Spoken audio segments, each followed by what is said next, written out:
Not only do I not respect you, you're a piece of shit! What is up, guys? Wrestling Premiere is here. Another odd video. Well, how do I explain it simply? I'm busy preparing some much longer videos, and it's not like this was last minute. No, I actually wrote the script and wanted to make it earlier this week because the history of these guys is quite underappreciated. The matches are honestly some of the craziest stuff to come from that year. The sacrifices these guys did in order to entertain the fans is nothing short of phenomenal. I mean, just thinking about the spots Sabu would hit, they were death-defying. Like, just thinking about the Arabian facebuster and the triple jump moonsault with a chair in the middle of the ring, like, that's very risky. I don't need to say, you can see it with your own eyes. Like, if he screws up there, he breaks his neck. The stuff he's doing, jumping onto stretchers, smashing his shins into guardrails. RVD is the guy that showboats and tries to steal the show, too. You know, they were a perfect match for each other. So, let's go back to 1996 and talk about what type of lunacy these guys engaged in. Okay. Rob Van Dam and Sabu, they're lifetime friends. You know, they chill and smoke together nowadays, but how in the hell did this friendship form? First of all, let's talk about Sabu. He's, of course, the nephew of the legendary Sheik. He wrestled in and out of a couple of promotions throughout the early 90s. He appeared in a few WWF matches as enhancement talent until 1993 when he got signed by Eastern Championship Wrestling. He was this wild guy that would do just about anything to win the match, to put down his opponent. He didn't speak, and rather than talk about what he's going to do, he does it in the ring. Eventually, he did speak, but in this point of time, he had yet to. Sabu had just returned to ECW during this time period after a little stint in Japan, and I should know that he was legit friends with RVD since the late 80s. They trained together, you know, the Sheik trained him, and they were pretty familiar with one another. Rob Van Dam, on the other hand, was a noob to ECW. His martial arts wrestling style helped separate him from the pack, and it would only get better. He wrestled for WCW a few months in 1993, but not much came from this run, and Van Dam was mostly wrestling in All Japan Pro Wrestling. This was where he excelled. He had a bunch of standout matches on promotion. His match with Phil LaFon, you know, Dan Crawford, for the PWF Junior Heavyweight Championship was rated a staggering 4.5 stars by Dave Meltzer, just trying to give you an idea of how good RVD was before he even made it to ECW. Yes, many consider that one of his best matches outside of ECW up to this point in time. He signed with the company in early 1996, and one of his first matches was actually against Sabu, and so begins the feud. So the two men competed for the first time on January 27th, 1996. Highlights of the match were shown on Hardcore TV later that week, but it wasn't the official beginning of the feud. Sabu was throwing caution to the wind, and the man was just crazy. You know, that's a bit of an understatement. The guy isn't crazy, he's insane. I mean, who does stuff like this? Then again, he did get the win. So all in all, it was worth it. But anyways, their official feud began at ECW Hostile City Showdown on April 20th, ironically. Okay, I gotta mention this right now. This isn't like the other feud videos, you know, they don't talk, they wrestle. So that's what we're gonna do here. We're gonna talk about their matches in detail. Anyways, in the beginning, both guys were very quick. Van Dam hit the Rolling Thunder, whereas Sabu hit a rough leg drop that actually hurt him. One thing to know is that he was wrestling with a broken tailbone, whereas RVD had a broken wrist. See, these guys were crazy already. Sabu was in total control during this part of the match, and RVD had yet to get the ball rolling. He was on the receiving end of a top rope dropkick that sent him to the outside, and once again, Sabu wasn't complacent. He had a plancha. Van Dam then tried to play his game, but failed miserably. Usage of chair, of course, was there, and once again, Sabu jumped off something. The ECW faithful were loving this. Sabu wasn't exactly thinking right, and decides to bridge a table between the guardrail and the apron.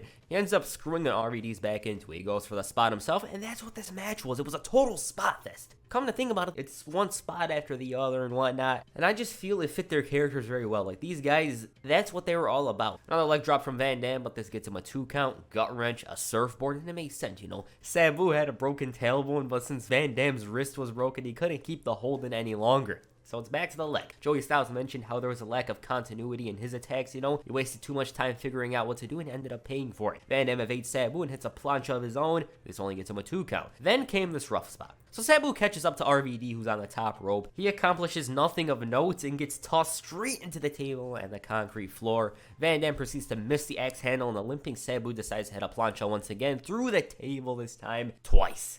It was insane stuff. Like, just wear those 1996 glasses, you know, the one HBK used to wear, and just think about it. Before this time period, there wasn't these kind of matches. That's what I'm trying to say. In the ring, Van Dam kicks out again, and it showed that neither man wanted to give up. So Sabu decides, you know, I'm going to hit a springboard once again. That wasn't even enough for the victory. From here on, it was back and forth action. German into a bridge, a neck breaker kind of. It was really anybody's match. Also, it was a leg drop galore. I forgot to mention that. I lost count on the amount of leg drops these guys hit on each other.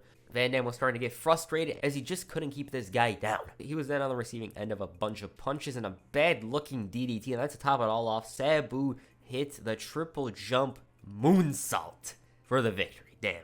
I believe that was the first time he hit the move, not sure though. But yes, both guys were really killing each other out there, and you really gotta look at this match from a 1996 perspective. Like, it was simply tremendous. Bunch of risky spots. I mean, Sabu was really put in a shift, but yes, an important chapter in the careers of both men, because from here on, it was only better. Now, you might be saying, oh, it's a spot fest or whatnot, but I think it fits the characters very well. You know, Sabu, he does weird stuff. He's crazy. That's who he is. He jumps off stuff. He's a high flyer, too. So I think it fits within the story of what they were telling.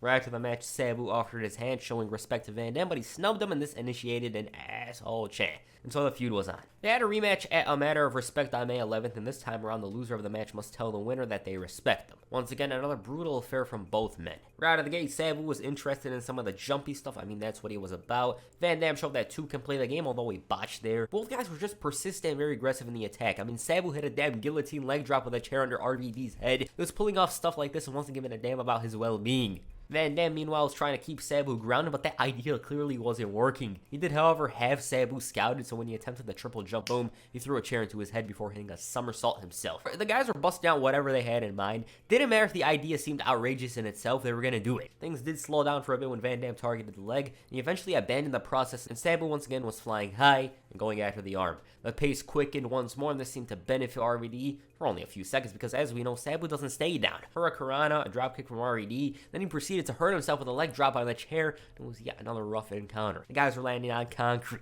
throwing chairs, and to top it all off, Sabu hit a damn splash off the ropes and onto RVD through the table, and they captured the hearts of every fan in that arena. Sabu wasn't pulling punches yet. Despite this, Van Dam was kicking out. Both men were resilient and took a hell of a lot of punishment. Once again, Sabu hit the triple jump moonsault, but RVD put his knees up, and he responds with a fisherman buster for the no. It still ain't it. So he hits the split-legged moonsault for the victory. Clean victory, I should know. Fans applauded both men's performance. I mean, it was well-deserved. And the W for RVD was shocking due to the fact that Sabu was undefeated for 6 months. But yeah, another good match from both men. Like I said, their matches were bona fide spot fests. You weren't going to go into them expecting some sort of technical masterpiece. You're just going to expect these guys to throw whatever they wanted at each other. With the loss, Sabu was forced to shake RVD's hand. Paul Heyman even came out to check on the loser because he was down bad. But once he got up, he offered his hand to Rob Van Dam. So RVD once again snubs the handshake and straight up tells him, "Not only do I not respect you, you're a piece of shit." Oh man, that's something. And Paul's like... The fans were pissed. I mean, you could hear them. But Rob Van Dam did have respect for a certain person, that being Bill Alfonso. Taz appeared and he's like, there's a time and place for everything. Because Sabu was his ex-partner. You know, he absolutely despised him after leaving ECW. He left them stranded because they were a tag team in the past. As a matter of fact, shortly after the event, Alfonso and Taz claimed that they were the ones who instructed RVD to go after Sabu's neck. Paul Heyman, meanwhile, sent a little warning to one Rob Van Dam, and he told him that the information he got was very, very personal and confidential. He straight up told him that he effed up big time and Sabu's coming after him. Why was he saying this? It's because the compressed vertebrae thing was only known by 3 men. Sabu himself, Taz, Paul Heyman, and now RVD. He eventually announced that on June 22nd, RVD will come to witness and experience the suicidal, homicidal, genocidal Sabu. June 22nd comes, and once again, they have another decent match. Sabu is wearing a neck brace this time around, showing that he doesn't give a damn about no injury, and he quickly tried grounding Van Dam with attacks to the leg. The guy wasn't exactly fearful of his neck, you know, he was still doing crazy-ass stuff. Ropes were snapped again, which was a huge issue during this night, and it was a risky approach to bounce off the ropes, yet Sabu was on give no F mode. You know, he was hitting moonsaults, suicide dives. Both men fought on the crowd, leg drops in abundance, somersault with a chair in the ring. But one mistake from Van Dam causes Sabu to take back control. He had a broken knuckle, but it was no problem. And then to make matters worse, he landed on a chair. Still not an issue though, because he had a springboard. Come to think of it, they both hit loads of springboards. Both men were resilient. The fans were just eating it up, you know, planchas. It was really ridiculous stuff. Sabu was jumping from rope to crowd, and then came arguably the greatest spot. Sabu DDTing RVD through a table. Even though he went through a table, Van Dam managed to kick out. Sabu then screwed up the triple jump due to the ropes, and this leads to RVD taking full advantage. RVD slams Sabu on a chair. In the ring, Van Dam messes up, and Sabu hits a DDT from the top, but it's not an issue for him because he spikes Sabu with a fisherman's buster from the top. He attempts another one, but it ends up getting reversed. Sabu then hits an atomic Arabian face buster from the top, and it's enough for the victory. Despite this, Sabu was unable to get up. Neither could Van Dam. Hell, they had to stretcher him out of there. So yes, that's how brutal these matches were. They were selling them as these violent matches where anything can happen. Now, is that true? Yes. I mean, look at it. The proof's in the pudding, right? One thing I gotta mention is the fact that this feud was intertwined with a Taz and Sabu feud. I already mentioned the fact that they were former partners, and for some reason, Sabu was ducking Taz's challenge. It would be revealed why eventually, but the story had a long build to it. And this was just a small chapter of it. As for Van Dam and Sabu, they had a stretcher match at the Doctor Is In pay-per-view on August 3rd. Once again, they main evented, and once again, they almost destroyed each other. Many consider this to be their best match. For me, it's the first match they had in April. I like that one very, very much. But yes, it was a culmination of the feud. Sabu went after the leg once more. Apparently, it's Rob's Achilles. They were taking things slowly by the looks of it. When I see easy, I don't mean easy, because they were still busting out leg drops and springboards early on. Sabu had Van Dam scouted and hit a rough somersault, but it was no problem for him because he hit a guillotine leg drop. It was back and forth. Like, both guys got up then and there after taking the other's moves. And it was all about who can survive this amount of punishment. Chairs were thrown, leg drops were executed, all that. And during this part of the match, though, Van Dam was dominant. Unlike the other matches, he actually took control for a few minutes, and Sabu just couldn't get out of this rut.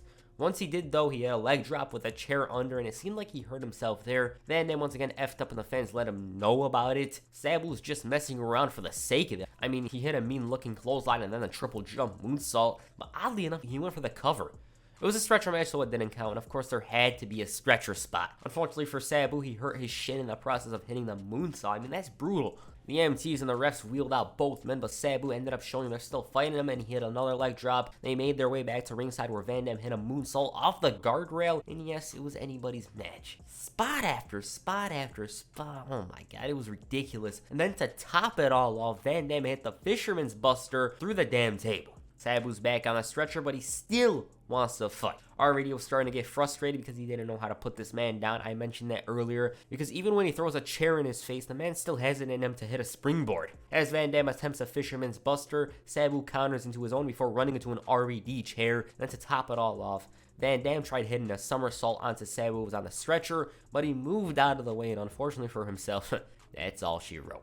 Within an inch of his life, Sabu won it. Barely, although. Both men put it all out there to score that W, and it was one mistake that cost Van Dam the match. So there you have it, the feud between these two guys. Of course, the video feels weird, but I had to adapt in this situation. You know, I really wanted to make a video on it, and this is the only way possible. Rob Van Dam himself would learn how it feels to get a handshake rejected a few weeks later when he faced the debuting Doug Furnas. I'll dive into that story eventually because this leads to a Sabu and RVD tag team. But yes, overall, this feud was straight up ridiculous. I highly doubt you would have found anything like it in the year of 1996. Both guys threw caution to the wind, and they suffered a bunch of injuries as a result of these matches. Now, some of you might be saying, oh, it's a spot fest. Is it? Yes, it's a spot fest, but I feel it works in both guys' cases. You know, Sabu, he ain't exactly the most logical thinker in kayfabe, right? He's the guy that takes high risks and hurts himself just for that little advantage over his opponent. He does some ridiculous stuff that wouldn't even get a 3 count, but he does it just for that slight edge. And Rob Van Dam, I mean, this guy's the ultimate showboater, am I right? Just look at the moves that he hits. And his character is essentially that. He loves the spotlight. That's my perspective. If you disagree, it's no issue. My favorite match, like I said, is the first one in April. Not the first one, but the first one in the feud. And I will definitely dive into their tag team run. But yeah, this was just straight up ridiculous. Some of the stuff they were doing, I just don't get why and how they think of doing some of those spots. RVD, this was the feud that made him a star in ECW, and he would become a much bigger star as the months went by. Sabu, though, he was still doing crazy stuff after this feud. I mean, go watch his match with Terry Funk. That match is basically what Sabu's all about. He's a lunatic. Yeah, that's the feud.